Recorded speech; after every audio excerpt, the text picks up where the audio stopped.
동안도 평안하셨습니까? 오늘도 수요예배 참석하신 여러분을 환영하고 축복합니다. 서로가 인사하십시다. 오늘도 만나서 반갑습니다. 잘 오셨습니다. 은혜 많이 받으세요. 오늘도 비대면 영상으로 예배하시는 분들 계시면 주의 은혜가 그 중에도 함께 하시기를 바랍니다. 저는 수요일에는 이 로마서를 다시 1장부터 계속 설교하고 있습니다. 거듭 말씀드리지만 우리가 예수 믿는 목적이 뭐죠? 구원받기 위해서입니다. 죄인인 우리가 예수 그리스도의 십자가와 부활로 구원받고 하나님 백성 되기 위해서 예수 믿는 겁니다. 그럼 구원이 뭐냐? 예수를 믿는 거예요. 간단하죠? 그러나 그 간단한 것 속에는 굉장히 중요한 영적인 원리가 있습니다. 제가 늘 말씀드린 것처럼 수학의 어려운 문제도 공식이 있습니다. 그 공식에 갖다 놓으면 그 어려운 문제도 풀 수 있어요. 마찬가지로 영적인 공식이, 구원에 대한 영적인 공식이 있습니다. 그거를 가장 핵심적으로 엑기스적으로 기록한 것이 로마서입니다. 그래서 신약 성경 27권 전체를 딱 집약시키면 이 로마서가 되는 겁니다. 그래서 바울은 아주 영적인 깊이 있게 이 구원의 문제를 다루고 인간의 죄의 문제를 다루고 구원의 문제를 다루고 있어요. 그래서 로마서를 우리가 잘 보고, 그래서 제가 이 로마서를 강조하고 또 강조하는 겁니다. 그래서 로마서를 우리가 완전하지는 못하지만 로마서를 다 이해하고 깨달으면 구원의 문제가 여기서 다 풀리게 돼 있어요. 자, 이 로마서 오늘 말씀의 주제는 이것입니다. 시작. 인간이 죄인일 수밖에 없는 이유다. 로마서 1장과 2장은 인간의 죄에 대한 이야기를 계속했습니다. 인간이 죄인이다. 아주 그냥 듣기 싫을 정도로 죄에 대해서 얘기했어요. 왜 죄에 대해서 얘기했냐? 죄에 대해서 우리가 알아야 그 죄의 성경에서 말하는 죄에 대한 깊이를 알아야 나는 죄인이구나 라는 것을 깨닫고 이 죄가 용서돼야 나는 구원받을 수 있구나. 이 용서되지 않으면 나는 멸망이다. 이것을 철저하게 깨달아야 됩니다. 여러분, 우리가 아픕니다. 아프면 사람들이, 특히 한국 사람 특징은 아프면 자기는 자기 병을 다 알고 있대야. 그래서 나는 내 병을 다 알고 있어. 그래서 병원 안 가도 된대야. 그냥 며칠만 참으면 괜찮대야. 자기가 의사요. 그러다가 이제 병이 더 깊어지는 거예요. 그래서 깊어지고 나중에 거의 죽기 직전에 가요. 그러고서 의사한테 가서 내 병은 내가 압니다. 의사 앞에 가서. 물론 다는 그렇지 않지만 여러분, 그때는 때는 늦으리요. 의사 앞에 갈 때는 다 이상이 생겼을 때 가는 거예요. 그럼에도 불구하고 우리가 의사 앞에 가면 내가 나를 아프다고 인정하고 이것을 고쳐야 되겠다 해서 의사 앞에 가는 거예요. 그러면 어쨌든 의사 선생님이 진단을 하고 이제 심각하게 진단을 하고 사진도 찍고 이 과정을 겪으면서 나중에 처방을 내립니다. 자기가 아프다라고 하는 것을 인식할 때 병원에 가는 거예요. 그것을 인식하지 않으면 안 가요. 근데 놀랄 정도로 사람들이 아프다고 자기가 아프면서도 안 가요. 나중에 더 아주 중병에 걸렸을 때, 이제 병이 더 짙어졌을 때 그때 간단 말이죠.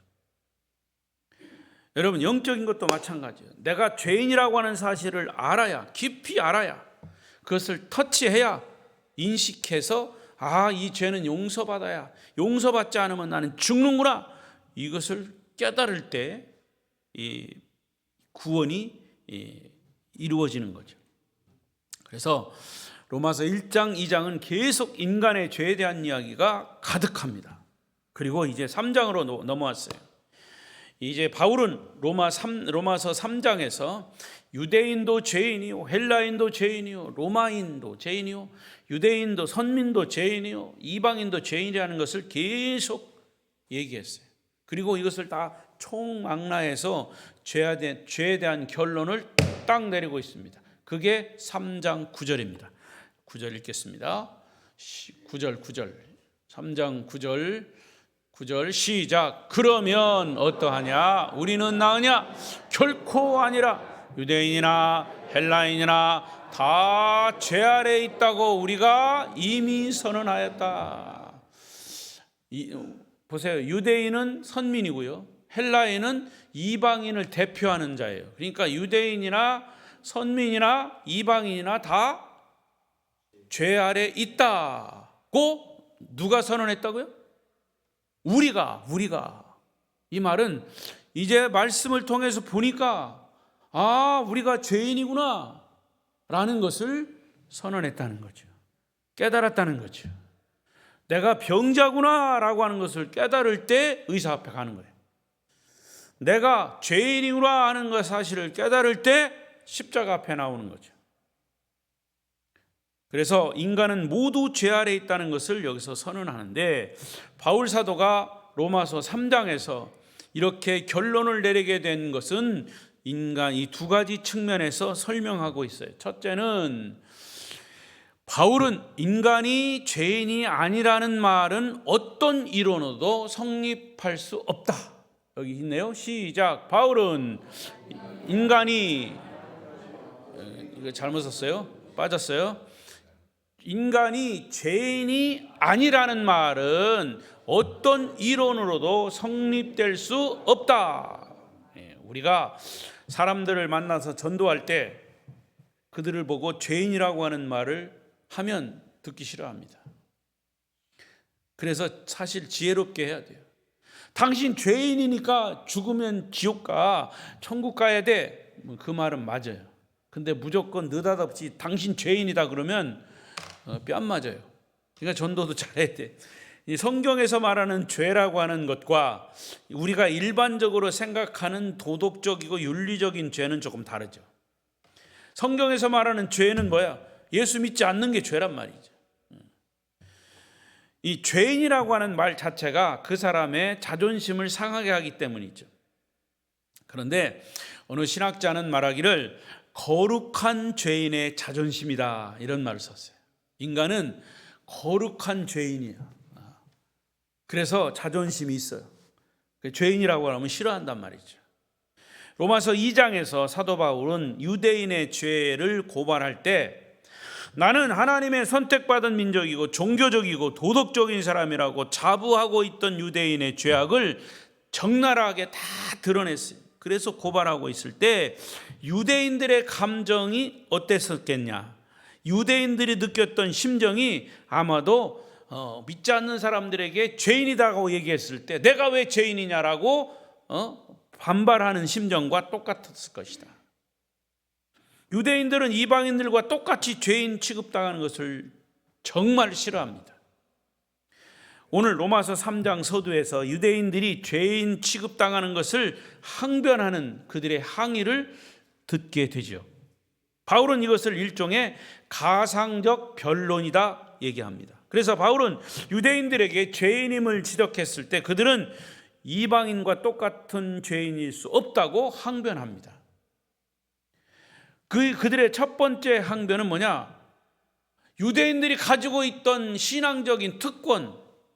1절 보세요. 자, 1절 뭐라고 얘기합니까? 시작. 그런즉 유대인의 나음이 무엇이며 할례의 유혹이 무엇이냐? 이게 무슨 말이냐면 유대인들은 우리는 하나님의 선택받은 백성이다. 이렇게 우리는 이미 선택받아서 태어나면서부터 우리는 다 구원받았는데 우리를 죄인이라고 왜 취급하느냐? 항변하는 거예요. 만약 이방인과 똑같은 죄인 취급을 하면 그러면 유대인이라고 하는 특권은 뭐냐? 우리가 할례 받은 것이 무슨 이유냐? 이렇게 항변하는 거예요. 유대인들이 바울을 향해서 던진 질문이다. 이 질문에 대한 답변이 2절입니다. 시작. 범사에 많으니 우선은 그들이 하나님의 말씀을 맡았습니다. 바울은 유대인들의 신앙적인 특권을 인정합니다. 유대인들에게 율법이 주어졌잖아요. 하나님의 말씀이 주어졌어요. 그건 특권이에요. 그들이 하나님의 백성으로 하나님 말씀을 맡은 것에 대해서는 특권으로 인정하는데, 그러나 당신들이 하나님 말씀을 맡은 것은 특권이지만, 그러나 당신들은 그 말씀대로 살았냐 이거예요. 맡은 것만 특권으로 여기지 그 의무를 다하고 있지 못했다는 거죠. 그러니까 당신들이 하나님 말씀을 맡았다고 당연히 죄를 안 짓거나 의인은 아니라고 말하고 있다. 여러분이 교회 안에 들어와 있다고 해서 자동적으로 말씀에 순종하는 것은 아니에요. 내가 교회 직분을 받았다고 해서 그것이 특권이라면 그 특권이 나를 그리스도인으로 인정하는 게 아니라는 거죠. 여러분, 목사도 다 같은 목사가 아니에요. 성실하게 목회를 하는 사람도 있지만 어떤 사람은 목사임에도 불구하고 막 잘못하는 경우도 있어요. 장로나 권사, 직분을 가진 사람도 마찬가지라 그 말이에요. 직분을 가졌다고 그 사람이 다 착한 사람이냐? 아니에요. 그의 삶을 봐야 된다는 거죠. 똑같아요. 유대인들도 하나님 말씀을 맡았다고 해서 그들이 무조건 구원받느냐? 아니에요. 맡았으면 맡은 대로 더 큰 성실하게 그 말씀을 지켜야 되는데 그들은 불성실하게 불순종했다는 거예요. 자, 두 번째 항변, 유대인들이 하나님의 언약의 도구로 쓰임 받고 있다는 사실을 근거로 항변합니다. 자기들은 하나님의 선택받은 백성들로서 하나님이 자기들을 사용한다는 거죠. 그래서 그 이스라엘 백성들과 하나님이 약속을 많이 했어요. 구약이 모두가 다 하나님과 약속한 거예요. 그런데 이스라엘 백성들이 하나님 말씀을 불순종한다면 하나님의 약속이 무효가 되느냐? 만약에 무효가 된다면 하나님의 신실성에 문제가 된다. 그래서 바울은 이 문제에 대해서 3절에 이렇게 얘기하고 있습니다. 시작. 어떤 자들이 믿지 아니하였으면 어찌하리요? 그 믿지 아니함이 하나님의 믿으심을 패하겠느냐. 이 말이 무슨 말이냐면 이스라엘 백성들이 선택받은 백성인데 그들이 하나님을 믿지 않는다면 그 백성과 하신 약속과 계획들이 무효가 되느냐? 그 말이에요. 무효가 될까요? 결코 무효가 되지 않아요. 그 백성들의 불성실함에도 불구하고 하나님은 약속한 것을 지키신다는 거죠. 오히려 그들의 불성실에도 불구하고 신실하신 하나님은 반드시 언약을 이루신 거예요. 이것이 하나님의 신실하심이에요. 만약 여러분이 하나님을 믿지 않는다고 해서 하나님이 없어집니까? 그렇지 않아요. 여러분이 믿건 안 믿건 하나님은 신실하시고 살아계십니다. 니체라고 하는 철학자는 하나님이 없다, 하나님은 죽었다 이렇게 무신론을 주장한 철학자예요. 니체가 하나님이 없다고 주장한다고 하나님이 죽었습니까? 그렇지 않아요. 단지 니체의 생각이죠. 니체의 주장이죠. 하나님이 없는 것이 아니에요. 여러분, 니체가요 하나님 없다고 주장하는 무신론자인데 희한하게요, 니체가 죽고 나서 니체가 살았던 그 집이 성경을 인쇄하는 인쇄소로 바뀌었어요. 희한하죠. 네. 여러분, 결코 하나님 죽지 않았죠. 하나님 시퍼렇게 살아계십니다. 그러니까 하나님이 죽은 것이 아니라 니체가 죽은 거죠. 여러분이 하나님을 거부한다고 하나님이 없어집니까? 하나님을 믿지 않는다고 하나님의 신실하심이 없어지는 게 아니에요. 인간은 둔하고 어리석어서 하나님을 부인하면 하나님이 없어진다고 생각합니다. 절대로 그렇지 않아요. 성경은 그렇게 얘기하고 있지 않습니다. 자, 세 번째 항변이 있어요. 하나님의 도구로 쓰임받은 것 때문에 그들이 이방인들과 똑같은 죄인으로 우리는 취급될 수 없다. 우리는 하나님 도구고 하나님 선택한 백성들인데 저 이방인들과 똑같이 우리를 취급하냐? 여기에 대한 항변이다. 이 세 번째 항변은 많은 성경학자들 유대인들의 궤변이라고 하는 부분이에요. 왜냐? 유대인 중에는 하나님을 믿지 않는 사람들도 많아요. 오히려 악한 사람들도 많아요. 그러나 유대인들의 항변은 우리가 불의하기 때문에 하나님의 의로우심이 더욱 빛나지 않느냐 이거예요. 궤변이죠. 유대인이 죄를 지으면 지을수록 하나님은 더 의롭게 보인다는 거죠. 그런데도 우리를 죄인 취급하는 것은 말도 안 된다. 오히려 우리에게 공로상을 내려야 한다. 이게 유대인들의 궤변이에요. 8절 말씀을 다른 번역서에 보니까 더욱이 좋은 일이 생기기 위해서 악한 일을 하자 말할 수 있겠냐? 사실 어떤 사람들은 우리가 그런 말을 한다고 비방한다. 그런 사람들은 심판을 받아야 마땅하다. 이런 얘기예요. 내가 11조를 많이 하기 위해서 도둑질을 더 열심히 하는 거예요. 도둑질을 열심히 해가지고 11조 많이 한다. 그런 이야기예요. 지금. 유대인들이 죄를 지으면 지을수록 하나님의 신실하심이 더 빛난다 그 말이에요. 얼마나 궤변입니까?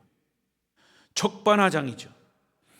이렇게 유대인들의 항변이 끝이 납니다. 여기서 우리는 유대인들은 자신들의 잘못을 조금도 인정하지 않으려고 한다는 것을 발견하게 되죠. 그러니까 하나님이 유대 민족을 특별히 선택했는데 그렇다면 자기들을 선택한 하나님이 잘못됐다는 식으로 논리를 펴고 있어요.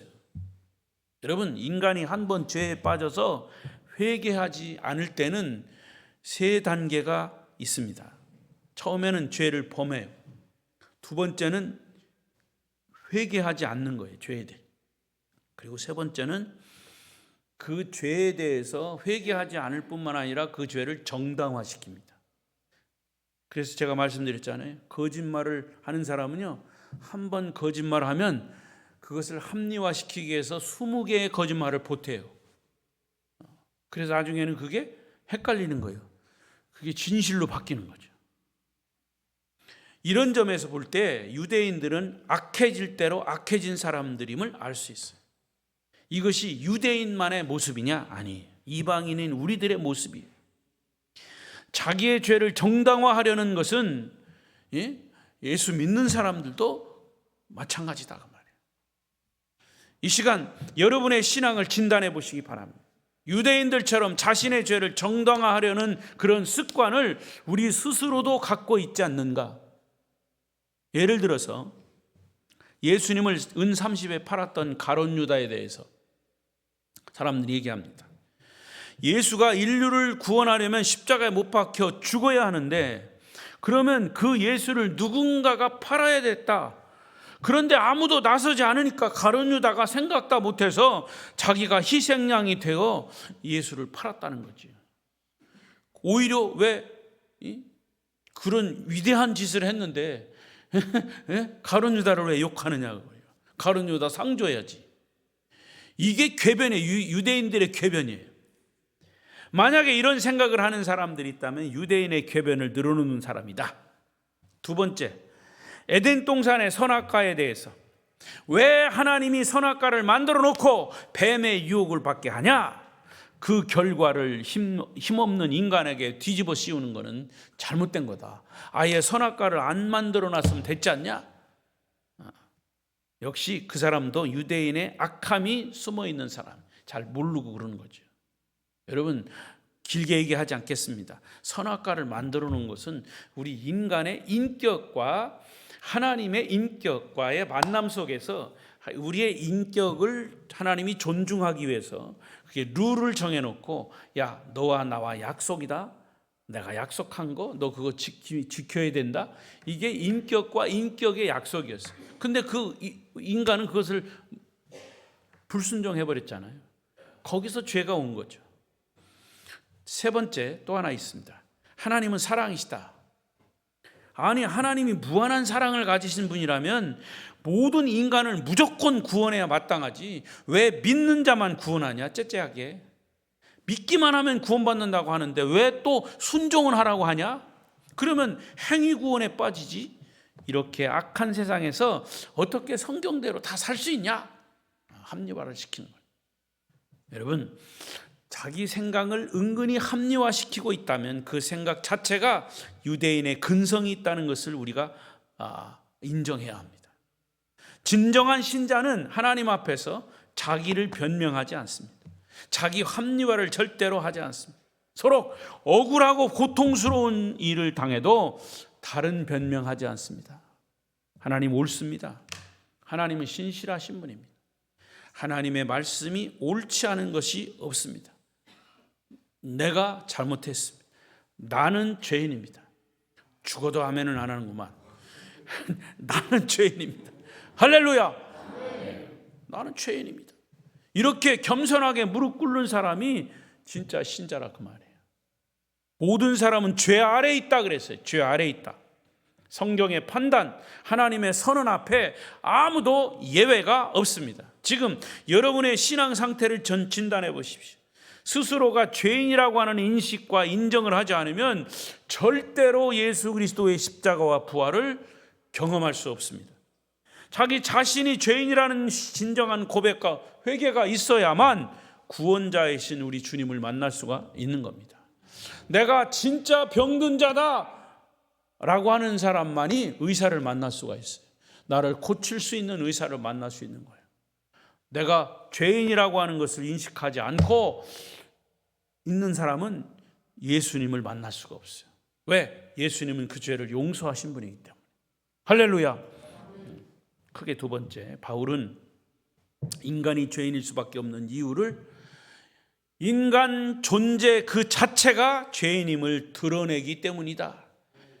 로마서 1장부터 3장 18절 오늘 읽은 말씀까지 다 깨닫는 것, 다 읽고 깨닫는 것 한 가지는 정말 우리를 칭찬하는 말씀은 별로 없어요. 제가 말씀드린 것처럼 1장, 로마서 1장, 2장, 3장 18절까지 계속 죄인이라고 사정없이 우리 인간을 영적으로 다 벌거벗겨 놓고 악한 거, 부끄러운 거 다 지적했어요. 다시 얘기합니다. 여러분, 우리가 의사 앞에 가면 의사가 뭐라고 그럴까요? 건강한데 왜 왔어? 이렇게 안 합니다. 진단합니다. 여기도 아프고 저기도 아프고 다 아픈 거. 의사 앞에 아프니까 의사 앞에 가서 정확하게 진단한 거를. 그래서 어제 좀 벗어봐요. 우통 벗어봐요. 어떤 때는 그냥 다 벗어봐요. 막 이렇게 부끄러운 것까지 다 벗어보라고 해요. 왜? 진단하기 위해서. 정확하게 진단하기 위해서. 여러분, 그렇습니다. 영적으로도 사정없이 벌겨벗고 놓고 악한 것, 부끄러운 것 다 지적했어요. 더욱이 10절부터 18절까지 아주 듣기 싫은 내용으로 가득 차 있어요. 인간 자체가 죄인이라는 것을 아주 낱낱이 드러내고 있어요. 인간은 구원받지 않으면 처참하게 죽어가는 죄인일 수밖에 없고 지옥 갈 수밖에 없는 존재다. 그래서 9절에 다시 이렇게 얘기한 겁니다. 다시 보여요. 9절 시작. 그러면 어떠하냐? 우리는 나으냐? 결코 아니라. 유대인이나 헬라인이나 다 죄 아래 있다고 우리가 이미 선언하였느니라. 그러면 어떠하냐라는 말은 예수 믿는다는 우리는 안 믿는 자와 비교해서 나을 게 있냐? 없다. 유대인이나 헬라인이나 인간은 본질상 그 바탕이 다 똑같은 죄인이다. 여기서 죄 아래 있다라고 하는 말은 오늘 말씀의 핵심이에요. 죄 아래 있다. 무서운 힘을 가진 죄의 소나기에 꼭 붙잡혀 끌려다니고 있는 인간의 모습, 그게 죄 아래 있는 인간의 모습이다. 여러분, 이와 같이 이 세상에 태어난 사람은 하나도 예외 없이 죄의 권세 아래 짓눌려 살고 있습니다. 이런 죄악의 권세는 연약한 인간이 상대할 수 없어요. 얼마나 센지 아주 견고한 진이 내 속에 죄의 이 꽈리를 틀고 있어요. 그것도 마귀가 그걸 꽉 붙잡고 있기 때문에. 그래서 로마서 7장 24절 바울은 이런 고통스러운 고백을 했어요. 시작. 오라 나는 곤고한 사람이로다. 이 사망의 몸에서 누가 나를 건져내랴. 엄청난 이 바울이 이 정도 표현했다면요, 바울 같은 성인도 이렇게 표현했다면 뭐 더 말할 것도 없죠. 우리는 그러므로 인간은 스스로 이 무서운 죄의 굴레를 벗어나지 못해요. 죄는 우리 몸을, 우리 가정을, 인간 관계를, 이 사회를, 나라를, 전 세계를, 심지어 우리의 잠재의식까지 지배하면서 우리를 파괴시키고 있다.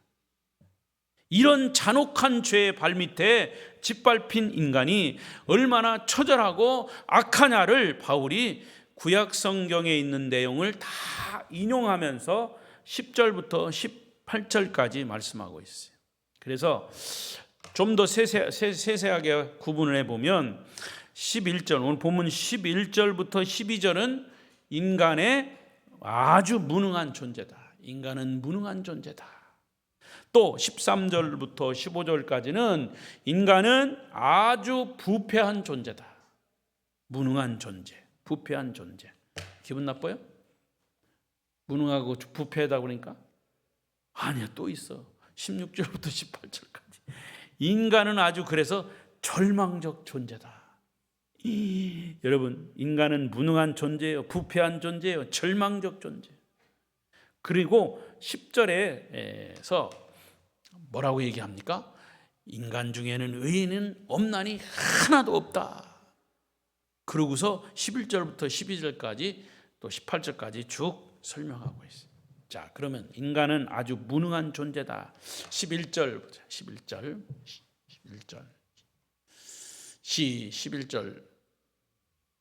시작. 깨닫는 자도 없고 하나님을 찾는 자도 없고 다 치우쳐 함께 무익하게 되고 선을 행하는 자는 없나니 하나도 없다.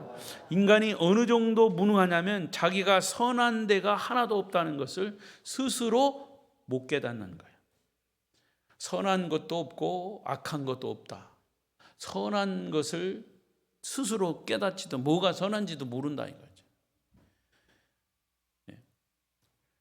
그리고 하나님을 찾는 자도 없다. 신명기 4장 29절에 보면 시작. 그러나 네가 거기서 내 하나님 여호와를 찾게 되리니 만일 마음을 다하고 뜻을 다하여 그를 찾으면 만나리라. 인간이 하나님을 찾으면 만날 수 있는데 찾지 않는다는 거죠. 그래서 무능하다는 거죠. 로마서 1장 21절. 하나님을 알되 하나님을 영화롭게도 아니하며 감사하지도 아니하고 오히려 그 생각이 허망하여지며 미련한 마음이 어두워졌다. 여러분, 알면서도 해야 할 일을 하지 못하는 것만큼 무능한 존재가 없는 거죠. 살이 막 뒤룩뒤룩 찌는데도 그냥 밥 먹고 들어 누워가지고 그냥 궁시렁궁시렁 하고 있어요. 텔레비만 보고 텔레비만 보나요? 텔레비 보면서 또 막 살찌는 거는 다 그냥 입에다 그냥 잡수시고 계시지. 여러분, 인간이요, 무능한 존재는 엄청 무능해요. 알면서도 해야 할 일을 하지 못하는 것. 또 12절에 보니까 다 치우쳐 함께 무익하게 되고 선한을 행하는 자는 하나도 없다. 여기 이 무익하게 됐다는 말의 원래 뜻은 뭔지 아십니까? 무익하게 됐다. 유익이 없다는 말이죠. 무익하게 됐어요. 뭐가 무익하게 됐냐? 우유가 쉬면 먹어요, 못 먹어요? 못 먹죠. 우유가 쉬어서 못 먹게 되었다는 말의 뜻이 무익하게 됐다는 뜻이에요. 쉬어버린 우유처럼 우리의 영혼과 육신이 병들었다는 거죠. 또 선을 행하는 자는 하나도 없나니 하나도 없다.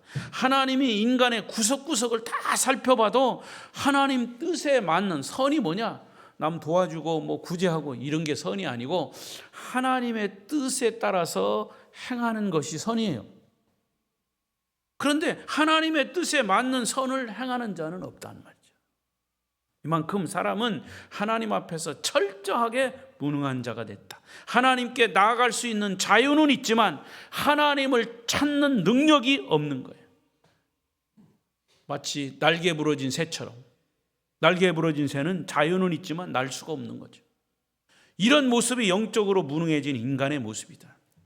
이것이 교회 밖에서 예수 없이 살고 있는 모든 사람들의 죄인의 모습. 그들은 자기가 원하는 일은 할지 몰라도 하나님이 원하는 일은 손가락 하나 까딱할 수 없는 무능한 존재들이다. 다행히 우리는 이러한 사실들을 말씀을 통해서 알기는 알죠. 깨닫기는 깨닫죠. 듣기는 듣죠. 얼마나 감사합니까? 그리고 그 듣는 것, 말씀을 듣고 행하는 것은 여러분 자유예요. 듣고 바로 행하시기를 바랍니다. 무능한 존재가 안 되려면 이 말씀은 듣고 행해야 된다. 작은 거라도 행해야 돼요. 자, 그 다음에 무능한 인간. 두 번째는 아주 부패한 존재. 13절부터 15절까지 읽어요. 시작. 그들의 목구멍은 열린 무덤이, 그 혀로는 속임을 일삼음, 그 입술에는 독사의 독이 있고, 그 입에는 저주와 악독이 가득하고, 그 발은 피 흘리는데 빠른지라. 여기 뭐가 나와요? 다 계속 목구멍, 혀, 또 입술, 또 입, 뭐 이런 거 나와요. 옛날 사람들은요, 목구멍하고 혀하고 입술, 입은 마음으로 통하는 통로라고 그랬어요. 그들은 마음이 가슴에 있다고 생각했어요. 그런데 이곳에 다 썩어서 악취가 난다는 거죠. 현대의학 용어로 말하면 이빈후과에 해당하는 거예요. 목구멍, 혀, 입술, 입 다 이게 이빈후과. 이 이빈후과에 해당하는 것들이 다 병들었다는 말이에요. 하나님이 보시기에 우리 인간의 마음은 악취가 진동하는 열린 무덤과 다를 바가 없다는 거예요. 여러분, 미얀마에서 그 지진 나가지고 아주 고급 아파트가 무너졌죠. 70-80명이 거기 다 그냥 묻혀버렸대. 오늘 저 뉴스에 보니까 그게 사람이 묻혀가지고 거기서 막 악취가 진동한대. 시체 썩은 내가 막 난다는 거예요. 구조할 수가 없대요. 한 사람 구조하는데 우리나라 돈으로 70만 원이래. 그 사람 돈이 없으니까 구할 수가 없는 거죠. 장비가 없으니까. 인간이요, 시체가 썩으면 악취가 난다는 거지. 열린 무덤이라는 말이에요. 열린 무덤. 무덤이 열렸어요. 썩은 송장에 악취가 난다는 거죠. 자, 예레미야 17장 9절을 보십시오. 시작. 만물보다 거짓되고 심히 부패한 것은 마음이라 누가 능히 이를 알리오마는. 마태복음 12장 34절. 독사의 자식들아, 너희는 악하니 어떻게 선한 말을 할 수 있느냐? 이는 마음에 가득한 것을 입으로 말하며. 우리가 거울 앞에서 우리의 겉모습은 아름답게 꾸밀 수 있지만 우리의 속마음은 꾸밀 수가 없는 거예요. 마음에서 나오는 더러운 말, 독사의 독 같은 저주, 욕지거리 막을 수가 없는 거예요. 부패한 마음은 말만 더럽게 하는 것이 아니라 행동까지 더럽게 한다고. 그래서 그 발은 피 흘리는데 빠른다. 피 흘리는데 빠르다는 말은 뭐예요? 살인을 말하는 게 아니고 이웃을 향해서 해를 끼치는 모든 말, 모든 행동 다 통틀어서 말하는 거예요. 이런 것이 피 흘리는 인간의 모습이라고 말해요. 여러분, 인간의 역사는 피의 역사예요. 그 발은 피 흘리는데 빠르다. 죄로 부패한 인간의 행동과 태도가 이 말씀에 다 담겨 있어요. 그래, 인간은 부패한 존재다 하는 것을 설명했고요. 그 다음에 16절부터 18절 말씀은 인간은 아주 절망적 존재다. 읽어요. 시작. 파멸과 고생이 그 길에 있어 평강의 길을 알지 못하였고 그들의 눈앞에 하나님을 두려워함이 없느니라 함과 같으니라. 여러분, 자기가 가는 길에 파멸이 기다리고 있다는 것을 모르고 정신없이 달려가는 것이 인간의 모습이다. 요즘 수명이 길어가지고 90년, 100세까지 살고 나면 그 다음에 무엇이 100세까지 사는 게 중요한 게 아니라 100세까지 살았으면 그 다음에 어디로 가느냐, 이걸 모른 채 인생들이 산다 그 말이에요. 제가 지난번에 말씀드렸죠. 요양보호사 20여 명 죽음에 대해, 임종에 대해서 얘기할 때 때는 이때다 하고 복음이나 전하자. 여러분, 죽으면 저 세상이 있다라고 하는 사람 손 들으세요. 10명 손 들더라고. 죽으면 저 세상이 아예 없다, 10명 손 들더라고. 거기 예수 믿는 사람 별로 없나 봐. 모르겠어. 10명 중에 있는지는 내가 물어보진 않았어. 실제로 저 세상이 없다라고 하는 생각이 있다. 사람들이 그런 생각을 가지고 있어요. 그러니까 여러분, 히브리서 9장 27절 보세요. 하나님 뭐라고 말씀하셨습니까? 시작. 한 번 죽는 것은 사람에게 정해진 것이요 그 후에는 심판이 있으니. 사람이 죽으면 뭐가 있다? 심판이 있는 거예요. 쉽게 말해서 천국과 지옥에 대한 심판이 있는 거죠. 예수 믿었느냐? 천국. 믿지 않았느냐? 지옥. 심판이에요. 성경의 선언입니다. 여러분, 모든 사람 앞에는 각자의 죄값을 지불해야 할 무서운 심판이 기다리고 있는 거예요. 파멸과 죽음이 기다리고 있어요. 여기 무슨 평강을 기대할 수 있겠습니까? 여기 무슨 희망이 있겠습니까? 끝이 보이지 않는 절망이죠.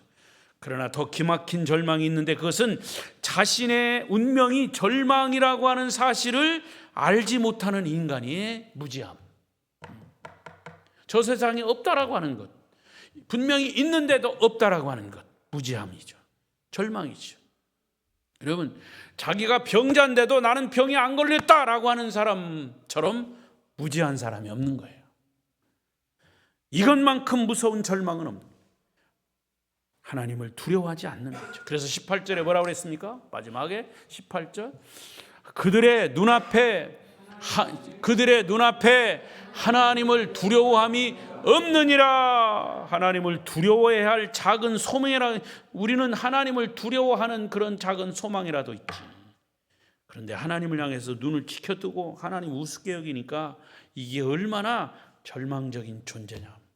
내가 병이 났습니다, 의사 앞에 갔습니다, 병을 고쳐주십시오 하고 다 맡겨야 되는데, 의사 앞에 가서 나는 병 안 났습니다 큰 소리 치는 사람하고 똑같은 거예요. 여러분, 우리 인간의 혈관에는 착하고 의로운 동생을 들판에서 잔인하게 돌로 쳐 죽인 최초의 살인자 가인의 피가 우리 속에 흐르고 있습니다. 우리도 얼마든지 가인이 될 수 있다는 것을 기억해야 합니다. 가인이 동생을 죽인 후에 하나님이 물었어요. 야, 가인아, 네 동생 아벨이 어디 있느냐 물었어요. 그때 가인이 하나님을 두려워했다면 어떻게 해야 합니까? 무릎 꿇고 벌벌 떨면서 잘못했습니다, 내가 정말 실수해서 이렇게 동생을 죽였습니다, 이랬어야 되는데, 가인이 뭐라고 그랬어요? 나는 몰라요. 내가 뭐 동생을 지키는 자입니까? 얼마나 건방져요. 아나무인이죠. 이와 같이 하나님을 두려워하지 않는 가인의 피가 지금도 인간의 피에 흐르고 있다. 그래서 사람들은 하나님을 두려워하지 않아요. 결국 그들에게 남는 것은 절망밖에 없는 겁니다. 지금까지 우리는 이제 본문을 통해서 죄의 권세 아래 묶인 채 끌려다니는 인간의 모습을 보았습니다. 무능한 존재, 부패한 존재, 절망적인 존재가 인간이다.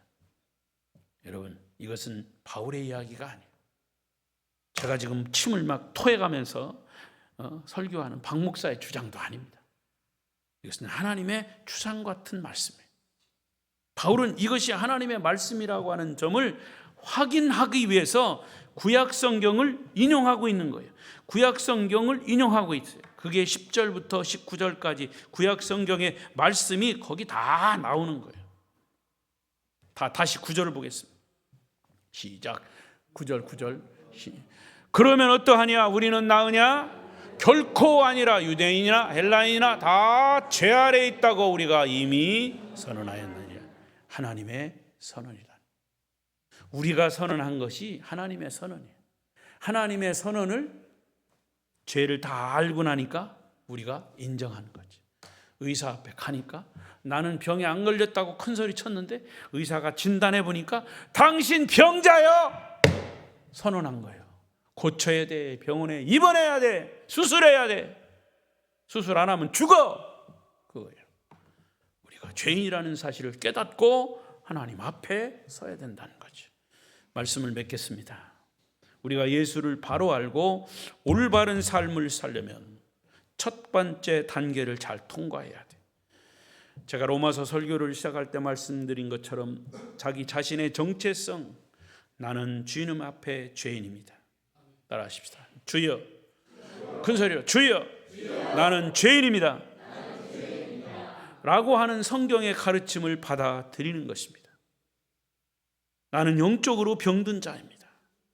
그래서 장로교 창시자 요한 칼빈은 말하기를, 우리 인간이 자기 자신을 바로 알면 자기 자신을 믿지 않게 된다.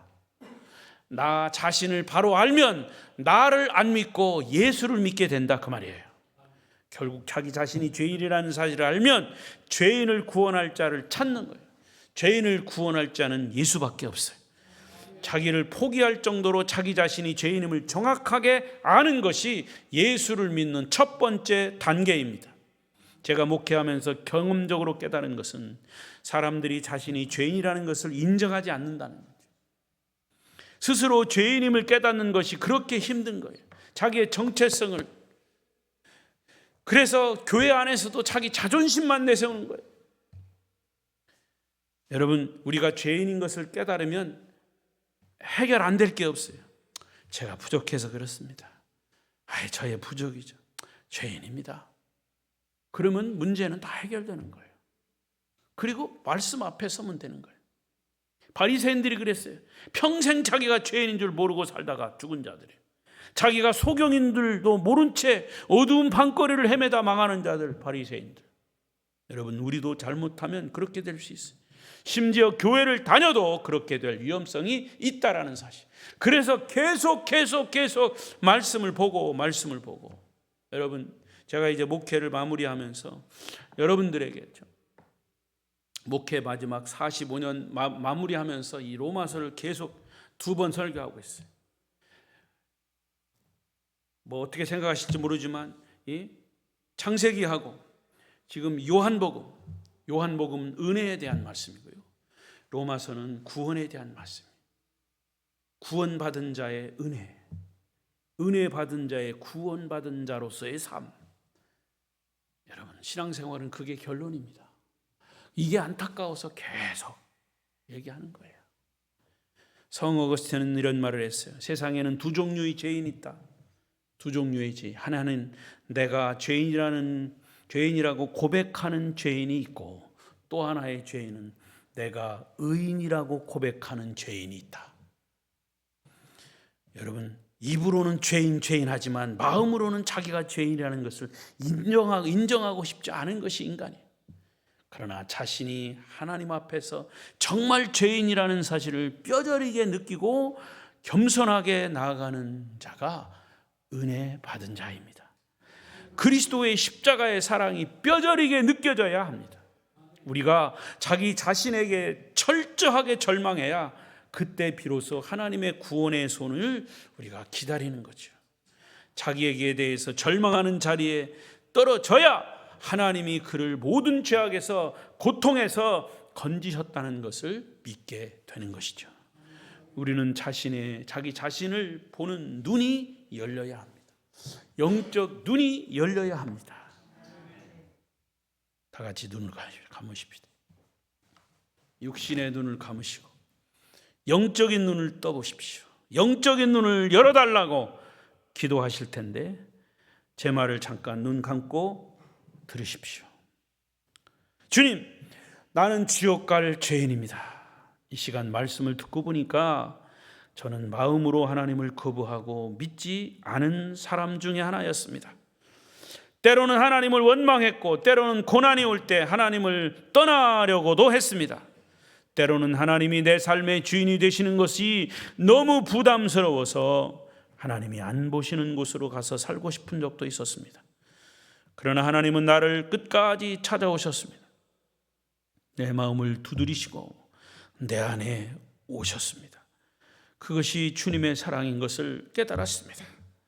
그것이 한없는 주님의 은혜인 것도 깨달았습니다.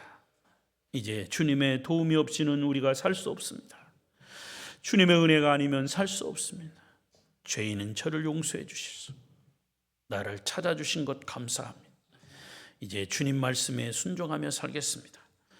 이 세상 끝날까지 우리와 동행하여 주옵소서. 합심해서 통성으로 주 3번 부르고 기도하겠습니다. 주여, 주여, 주여.